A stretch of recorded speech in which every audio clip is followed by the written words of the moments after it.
अस्सलाम वालेकुम, मैं मोहम्मद अख्तर तुसीं देखदे पे यूट्यूब चैनल ट्रैक्टर चक दा आगाज़ बिस्मिल्लाह अंजाम खुदा जन जित्ता पेर उत्ते खैर वसदे रहो तसदे रहो थोड़ा मेरा थोड़े आस्ते दो बल्कि त्रै ट्रैक्टर गिन के आगे इस वीडियो विच यार चैनल थोड़ा अपना जल्दी इस चैनल को सब्सक्राइब करो, लाइक करो, शेयर करो, फेसबुक पेज नो फॉलो करके ते वह तक वीडियो मुकम्मल लिख सो। ये ग्रीन 5 मॉडल ते ये tractor for sale Ghazi 5 model tractor for sale कीमत मुनासिब ते ट्रैक्टर चेक करे so green 2005 model new model.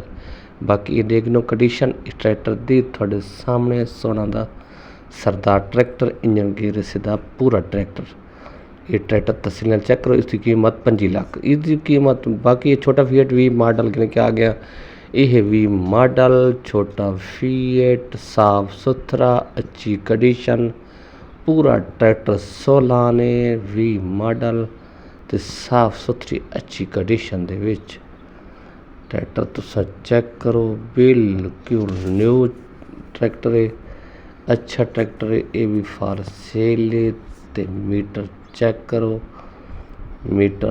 करो तसल्ली नाल चेक करके ते बाकी दी स्टेयर वगैरह देखो ते बाकी ट्रैक्टर मुकम्मल वीडियो देख सो, अगे पीछे करे सो ते मजाक कोई ना आसी।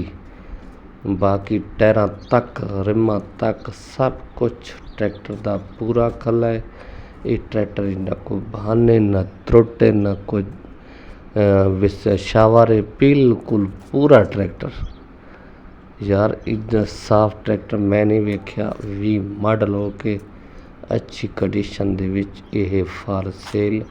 जिस प्यारे भाई नू पास आवे राबता करे आवे सत बिस्मिल्ला जी आया नू। जेड़े मेरे चैनल ते वीडियो देखते हैं सारा अल्लाह पाक खुश रखे, अल्लाह पाक उन्होंने काम में कारोबार बरकत पावे मेरी दुआ है। क्योंकि मेरा चैनल वो सारी वीडियो देखते हैं ते अल्लाह पाक उन्होंने खुश रखो, जिथों भी देते पे अल्लाह पाक तो को खुश रखे। ते एक छोटा जो कमेंट किया करो, कमेंट में पढ़ता हूँ ना ते दसाया करो कि जात वाले आते पे हो, कितों गल करेंदे पे हो। बाकी ट्रैक्टर थोड़े से हर किस्म के घिन के आने ये भी घिन के आ गया यार। एक ट्रैक्टर ये चेक करो, ये है पुराना मॉडल ट्रैक्टर चंगा है, साफ सुथरा है, अच्छी कंडीशन है, 2000 मॉडल है, छोटा फीएट है। ये ट्रैक्टर फॉर सेल है, जिस भाई पास आए रास्ता करे आवाने के एक ट्रैक्टर सामने बैक साइड देखो अच्छी कंडीशन, अच्छा ट्रैक्टर साफ सुथरा। बाकी ट्रैक्टर जिस भाई पास आए मेरे रास्ता करे सो लाहौर का नंबर अच्छी condition they which.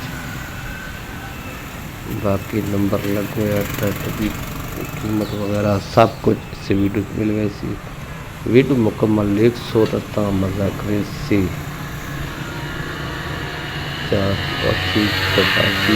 For sale जिस भाई पास आवे राबता करे आवने ते घिन वने। ये ट्रैक्टर की जी असल लोकेशन है वो तकरीबन सिलाल ही है, सिलाल दे नाल खला है। बाकी वो ट्रैक्टर अपने इलाके नहीं खलन, जिस भाई पास आए रब्ता करके आ सकते। सारा इलाका जिला पखर इलाका नवा जंडा वाला ज़िला पखर। बाकी देंदा पे नंबर इसे नंबर ते रब्ता करे सो आवे सो।